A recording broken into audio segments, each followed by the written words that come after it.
Hey, greetings everyone. This is Tony Holowitz, and I want to thank you for being here for this tutorial about Siri on my iPhone. So, I want to show you some ways you can use Siri that make your iPhone hands-free. And specifically, my father, who is 89 years old, his name is Jack. I'm doing a lot of these tutorials for him just so he can learn from some of these things. So, here's an example.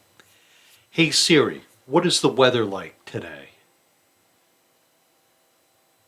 Okay, that's not bad. Hey Siri, what is the weather like for the next 7 days? This is a simple example of how you can use your phone to find weather for the coming days. And this is a great way to learn how to use Siri. So you can make your phone hands-free.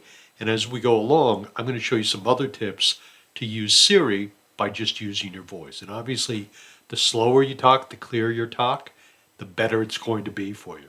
Okay, my friends, here are some simple examples. Thank you so very much. Have a great one. Bye now.